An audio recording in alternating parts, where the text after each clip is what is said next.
बच्चों, आज हम हिंदी के पहला अध्याय साथी से प्रारंभ कर रहे हैं।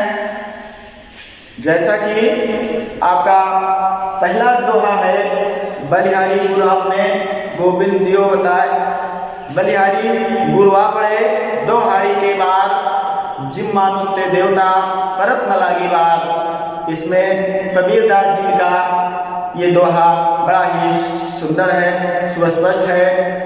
और इसमें कबीरदास जी ने ये बताने का प्रयास किया है कि बलिहारी गुरापने अर्थात हे गुरुदेव, मैं आप पर बार बार बलिहारी जाता हूँ, क्योंकि आपने दो हाड़ी के बाद अर्थात दोपहर में ही इतना संसार में परिवर्तन ला दिया है कि जिससे मनुष्य वो कार्य नहीं कर सकता जो कार्य आपने कर दिखाया है। और जिन मानुष से देवता, आपने उस मनुष्य को देवता बना दिया है, जिससे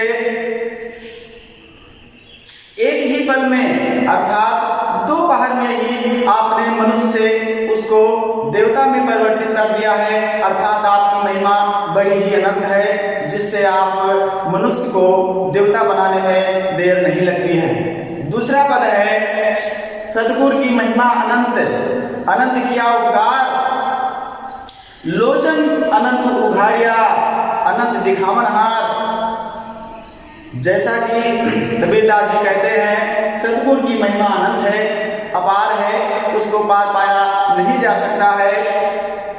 और अनंत किया उपकार मनुष्यों पर, अनंत अर्थात जिसका अंत ही नहीं है, उन्होंने इतना उपकार कर दिया है कि इसको मनुष्य चाहे तो भी उसको भुला नहीं सकता है। और लोचन अनंत उघाड़िया, अनंत लोचन अर्थात संसार के समस्त प्राणियों को उन्होंने उनका दुख दूर किया है, उनके पद्मस को, उनके व्यथाओं को दूर किया है।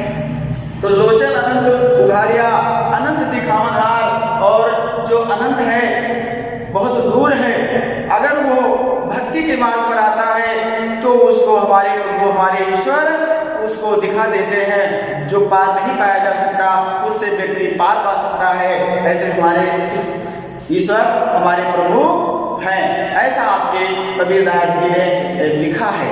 आपका तीसरा पद है कि दीपक दिया तेल भर, दीपक दिया तेल भर, बाती दैय घट, और पूरा किया बिछावड़ा, बहुर नावे हट। जैसा कि कबीरदास जी कहते हैं कि दीपक दिया तेल भर, दीपक को तेल से भर दिया गया, और बाती दैय घट, बाती ऐसी लगा दी गई कि जो कभी खत्म ना हो। और पूरा किया बिछावड़ा, जो दूर था, अलग था, पार था, उसको संपूर्ण कर दिया। और बहुर नावे हट अर्थात फिर से जो चला गया वो फिर वापस नहीं आता है। इस प्रकार से हमारे कबीरदास जी इस दोहे में यह बताने का प्रयास करते हैं कि इस प्रकार से दीपक बिना तेल के जल नहीं सकता, और बाती भी उसकी अगर तेल नहीं है तो जल नहीं सकती। और पूरा किया बिछावड़ा जो अलग है, वो संसार से पूर्ण है, उसी के द्वारा ही संसार चलता है, आगे बढ़ता है। इस प्रकार से तीसरे दोहे में कबीरदास जी ने इस प्रकार का प्रसंग से आपको समझाने का प्रयास किया है। आपका चौथा पद है, बूढ़े थे पर उभरे, बूढ़े थे पर उभरे, गुर की लहर चमक, बूढ़े थे पर उभरे, गुरु की लहर चमक, और फेरा देखा जब जरा, उतरी बड़े रंग। कबीरदास जी कहते हैं, बूढ़े थे पर उभरे, बूढ़े थे पर अब बच गए, क्योंकि बूढ़े थे पर उभरे, गुरु की लहर चमक। जब हमारे गुरु द्वारा, हमारे पूजनीय गुरुदेव द्वारा ऐसी शिक्षा दी गई कि जिसके कारण ईश्वर की वंदना, पूजा, करके हम ऊपर गए, बच गए। और भेड़ा देखा जर्जरा, पार पाने वाली वो नाव टूटी हुई दिखाई पड़ गई। कैसे दिखाई पड़ गई?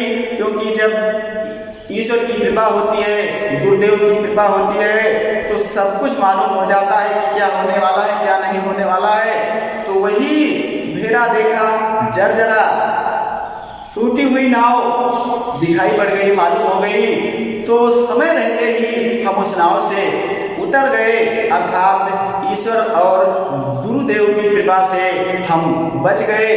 तो ये है, कबीरदास जी बताते हैं, कहते हैं कि गुरु और ईश्वर के कारण ही संसार में व्यक्ति का अस्तित्व है, व्यक्ति का महत्व है, अन्यथा कुछ भी नहीं है। इसके बाद अगला पद है कि चिंता तो हरि नाव है और न चिंता दास, और जो कुछ चितवे राम बिन सोई बाल की भास। कबीरदास जी कहते हैं कि चिंता तो हरि नाव है, चिंता ही ईश्वर की नाव है, और न चिंता दास, और किसी की चिंता व्यक्ति को नहीं करनी चाहिए, क्योंकि वही फिक्र करने की केवल एक ही आशा है, एक ही जिज्ञासा है, एक ही कार्य है, वो है ईश्वर का स्मरण करना, ईश्वर का भजन करना, ईश्वर की प्रार्थना करना, ईश्वर का निवेदन करना। वही व्यक्ति के लिए, वही बच्चे के लिए एक ही कार्य है। तो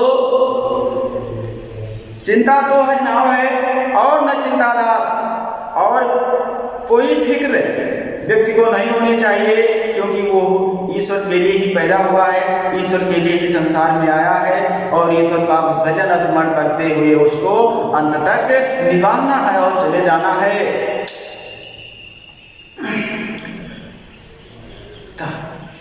और दूसरी लाइन है, जो कुछ चितवे राम बिन, अगर व्यक्ति राम अर्थात ईश्वर अर्थात प्रभु के बिना जो कुछ देखता है, तो वो केवल काल अर्थात मृत्यु का पास है, इसके अलावा और कुछ भी नहीं है। तो आज के अध्याय में